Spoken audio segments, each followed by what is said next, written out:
नमस्कार दोस्तों, स्वागत है आप सभी का हमारे चैनल भक्ति ज्ञान में। दोस्तों, आज मैं आपको हरियाली तीज की कहानी सुना रहा हूँ। एक समय की बात है, माता पार्वती अपने पूर्व जन्म के बारे में याद करना चाहती थीं, लेकिन उन्हें कुछ याद नहीं आ रहा था। ऐसे में भोलेनाथ देवी पार्वती से कहते हैं कि हे पार्वती, तुमने मुझे प्राप्त करने के लिए 107 बार जन्म लिया था, लेकिन तुम मुझे पति रूप में न पा सकी। लेकिन 108वें जन्म में तुमने पर्वतराज हिमालय के घर जन्म लिया और मुझे वर रूप में प्राप्त करने के लिए घोर तपस्या की। भगवान शिव कहते हैं कि हे पार्वती, तुमने अन्न जल का त्याग कर पत्ते खाए और सर्दी गर्मी एवं बरसात में हजारों कष्ट सहकर भी अपने व्रत में लीन रही। तुम्हारे कष्टों को देखकर तुम्हारे पिताजी बहुत दुखी थे। तब नारद मुनि तुम्हारे घर पधारे और कहा कि मुझे भगवान विष्णु ने भेजा है। भगवान विष्णु आपकी कन्या से अत्यंत प्रसन्न हैं और वह उनसे विवाह करना चाहते हैं। मैं भगवान विष्णु का यही संदेश लेकर के आपके पास आया हूँ। नारद जी के प्रस्ताव को सुनकर पार्वती के पिता खुशी से भगवान विष्णु के साथ विवाह के लिए तैयार हो गए। नारद मुनि ने भी भगवान विष्णु को यह शुभ संदेश सुना दिया, लेकिन जब यह बात पार्वती को पता चली तब वह बहुत दुखी हुई। पार्वती ने अपने मन की बात अपनी सखी को सुनाई।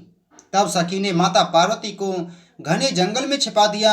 जब पार्वती के गायब होने की खबर हिमालय को पता चली तब उन्होंने खोजने में धरती पाताल एक कर दिया, लेकिन पार्वती का कहीं पता नहीं चला, क्योंकि देवी पार्वती तो जंगल में एक गुफा के अंदर रेत में शिवलिंग बनाकर शिवजी की पूजा कर रही थीं। शिवजी ने कहा, हे पार्वती, इस प्रकार तुम्हारी पूजा से मैं बहुत प्रसन्न हुआ और तुम्हारी मनोकामना पूरी की। जब हिमालय राज गुफा में पहुंचे तब तुमने अपने पिता को बताया कि मैंने शिवजी को पति रूप में चयन कर लिया और उन्होंने मेरी मनोकामना पूरी कर दी है। शिवजी ने मेरा वरण कर लिया है। मैं आपके साथ केवल एक शर्त पर चलूंगी कि आप मेरा विवाह भोलेनाथ से करवाने के लिए तैयार हो जाएं। तब हे पार्वती, तुम्हारे पिताजी मान गए और विधि विधान सहित हमारा विवाह हुआ। हे पार्वती, तुम्हारे कठोर तप और व्रत से ही हमारा विवाह हो सका। भगवान शिव देवी पार्वती से कहते हैं, हे पार्वती, इस हरियाली तीज को जो भी निष्ठा के साथ करेगा मैं उसको मनोवांछित फल प्रदान करूंगा। उसे तुम जैसा सुहाग मिलेगा। तब से कुंवारी कन्याएं अच्छे वर की कामना हेतु यह व्रत रखती हैं। वहीं सुहागिन महिलाएं अपने पति की लंबी उम्र के लिए इस व्रत को रखती हैं। भविष्य पुराण में देवी पार्वती ने खुद बताया है कि हरियाली तीज का व्रत करने पर महिलाओं को सुहाग और सौभाग्य की प्राप्ति होती है।